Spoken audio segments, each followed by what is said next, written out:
Bang, ah, matagal na po akong gustong may itanong kay Batang Mangyan. So ngayon po, nandito na siya sa katabi ko ngayon. So, Bicolano po siya. So nagtataka po ako kung bakit siya, ang pangalan niya is Batang Mangyan. So ngayon, Batang Mangyan, bakit Batang Mangyan ang pangalan mo samantalang Bicolano ka? Ayun, para maintindihan idol, totally po, isa pa akong Mendoreño. Taga Mindoro ka? Mindoro. Hindi ka taga Bicol talaga? Hindi, ang Bicol talaga yung misis ko. Ayun, kaya naman pala Batang ngayon, Mangyan. dito ako nakilala sa Batang Mangyan kasi nga pag pumupunta ka idol ng Manila, 'di ba? Pagaling kami doon sa Mangyan yan. Oo. Kaya inisip ko doon sa aking sa aking FB na baka pwedeng gawin mo ng Batang Mangyan. Ayun. Kaya dito ako sumikat sa pangalang Batang Mangyan. Kasi marami na po idol yung aking account dati, kung napapanood nyo dati, Baby Twin GM, Ian Brooks, Haring Lagalag, Haring Putik. Anong account? Sa akin yung account ng kaso idol, mga nanakaw yan. May 60,000 followers na po tayo ng mga kalodi. Ako po, ang pinagsimulan ko po mga kalodi dyan sa ko yung dati akong TikToker. Hindi po kayo pumatok sa TikTok, sa vlog talaga po kita idol. Ayun po, yung tinatanong sa akin ni Katabang Dave na Bicolano ako, isa po akong Mendoreño. Kung bakit Batang Mangyan yung pangalan ko mga lods. Yan sa mga subscribers natin ng mga taga Mindoro, paki-follow nyo po si Batang Mangyan, kababayan nyo po. So yan po, nasagot po niya ng okay ang ating tanong.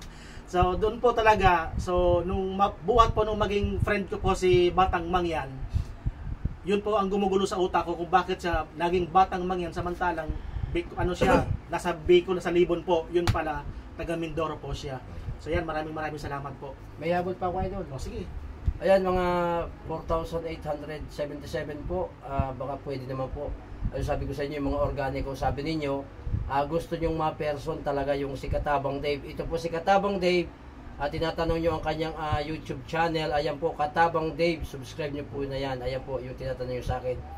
Na kasi, talagang dapat tama naman talaga yung makita ng in-person. Para totoong vlogger talaga. Okay. Yung tinawag na charity.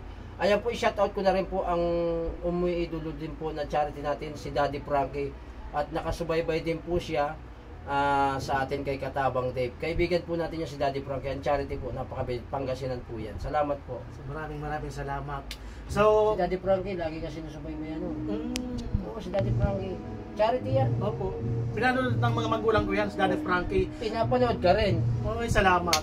So, mga kababayan, mga katabang, ngayon po talagang parang nararamdaman ko ulit na feel at home kami dito sa bayan ni Batang Mangyan. Talagang mararamdaman mo napaka truly hearted ni Batang Mangyan. So hindi po masasayang ang ang effort nyo sa panonood sa mga video po ni Batang Mangyan. Ay ito po ay may babalik din natin sa mga kababayan natin dito, especially po dito po sa Libon Albay, lalo na po sa mga taga Matara. So tutulong-tulong po kami sa aking mga team Katabang.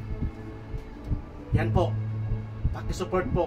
Saka idol yung kailan tayo magsasama-sama na para malaman na nung mga subscriber mo na talagang yung Batang Mangyan ay yan na sa katabi mo. So yan, pag-uusapan po namin yan. Basta po sa pag-charity, sa magandang na po tayo, nasa magandang na tayo, tawag ito, yung nasa tama lang tayo. Hindi tayo mga fake news. Kailangan diretso lang, yung nasa totoo lang tayo, dahil kailangan maging maganda yung background ng Katabang team na po, para po yan sa mga kababayan natin, hindi lang po dito sa Libon kundi po sa Albay.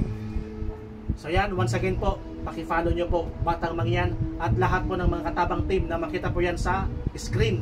Ayan. Katabang Dave, subscribe naman po ninyo Katabang Dave. Yan, siyempre naman Dave. Ayan po'y tambalang matibay, tambalang malakas, at tambalang masisipag, at tambalang may puso sa bayan. At sa kapwa mahirap, yan po ay talagang naandyan. Katabang Dave, Batang Mangyan, ayan po. Thank you so much and mapagpalang araw mo, God bless. Salamat boss. I love, bro. Ay salamat.